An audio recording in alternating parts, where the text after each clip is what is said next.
Hello, I'm Dan Summers, Director of the Collier County Bureau of Emergency Services. This program is designed to help you prepare for hurricane season. We'll show you what supplies you should have in your hurricane kit and where you can turn for the most up-to-date and accurate information and much more. June 1st through November 30th is hurricane season in the Atlantic Ocean. That means being prepared for the possibility of a hurricane impacting Collier County and southwest Florida. When a storm does threaten the area, the first thing you should do is to stay informed. No matter how you get your news, your weather information, you should make sure you're on top of the storm's potential track and potential landfall. When a storm is tracking our way, the Collier County Department of Emergency Management activates the Collier County Emergency Information Hotline. That hotline number is 252-8444. You can also be informed by visiting the Collier County website at collierem.org.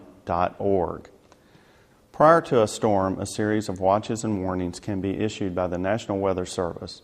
A tropical storm watch means that a tropical storm has formed and the current forecast track indicates that it could impact our area within the next 48 to 72 hours or greater.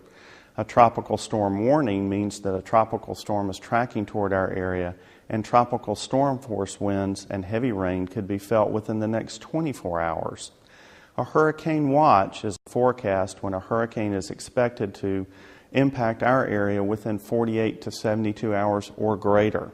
A hurricane warning is issued when a hurricane is tracking toward us with a possibility of landfall within the next 24 to 48 hours. When a storm is forecast to possibly impact Collier County, that's the time for everyone to prepare. While the Collier County Emergency Operations Center activates to prepare for the storm, we ask that each and every resident accept personal responsibility to take the necessary steps to prepare for the storm. Hopefully you have prepared your home to deal with hurricane force winds. Things like hurricane shutters, specially designed doors and windows can protect your family and your home and may also save you money on insurance premiums.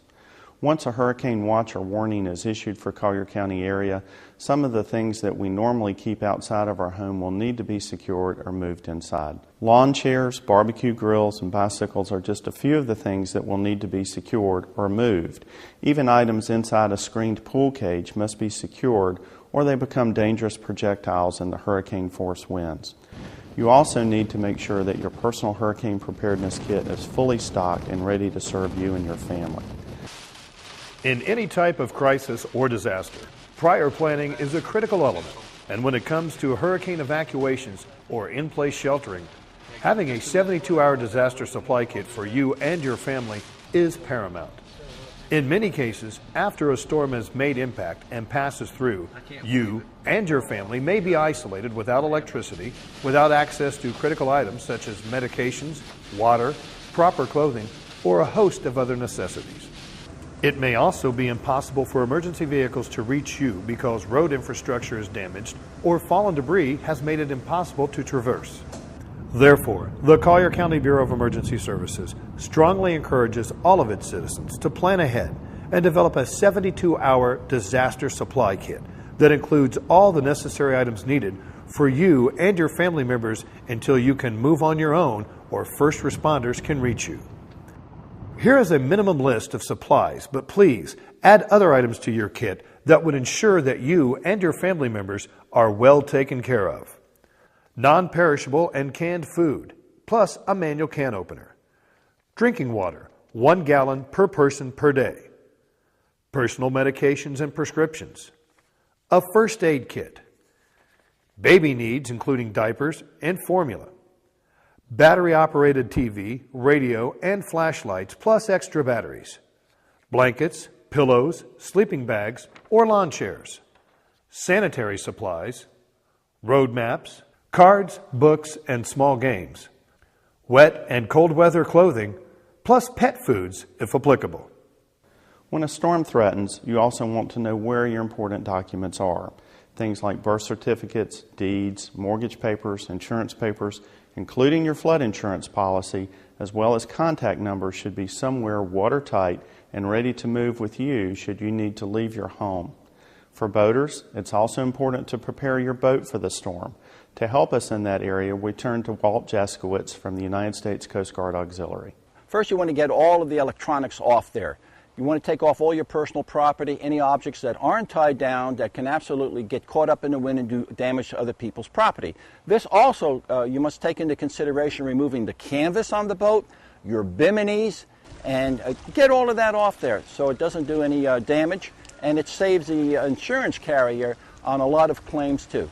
You have to be prepared for this way in advance. Don't leave it at the last minute. When we're talking about being prepared, you should have a dry run on how this boat is going to be secured. You have to know where your lines are going to go. Consequently, each line, wherever it goes, should be marked and identified and have a sketch so that you know how to tie this boat down and strap it down immediately. You don't want to waste time when a hurricane is coming in. Now, one of the first things you want to do is this. All the lines on the boat are attached to the cleats on the boat. You want to make sure that that cleat on that boat has some sort of a backing on the other side of the deck. In other words, here's your cleat, here's your decking, and there should be screws or bolts that go all the way through, and there should be a backing plate underneath the decking on that to secure that, so that when the lines are on there, it can take the stress and the force of the wind against that. A lot of them sometimes we find are put down with just simply sheet metal screws. Of course, this isn't going to hold. And the same goes to make sure that the cleats that you're anchoring your boat from on your dock also are bolted all the way through with heavy stainless steel bolts. You want to strap the boat to the cradle of the lift. Very important.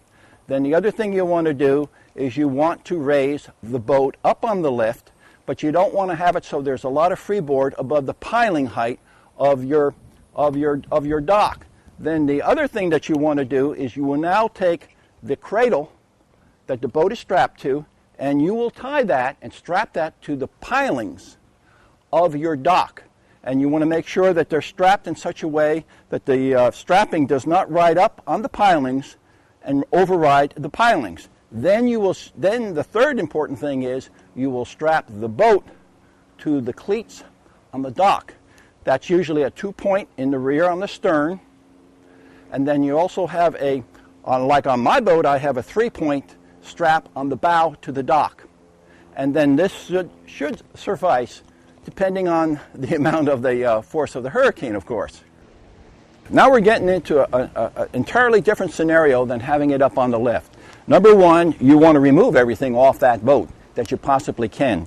Number two, you want to make sure that all the vents on the boat, ways of water getting into the bilge and so on like that, have to be duct taped off. That is an absolute necessity. You may want to leave the bilge on so that if the boat gets water, it can pump it out. You want to make sure that all the scuppered holes on the boat are free of debris so the water can leave the boat. Now when you get into tying, okay, according to the size of the boat, you will have the appropriate size lines to secure that boat. There is numerous ways of tying the boat up. And the best way I tell you that I could answer that question is everybody should have a copy of this Collier County, Your Boat in Hurricanes, and how to prepare it and how to secure it. Because inside there's a multitude of ways of suggestions on how to secure this boat. You can do cross-tying in a canal, which is something that is useful. But again, there's precautions on that have to be taken. You have to check with the local ordinances, your local police departments, if they allow this type in your canals. But this book would answer all of those questions in detail with very good suggestions.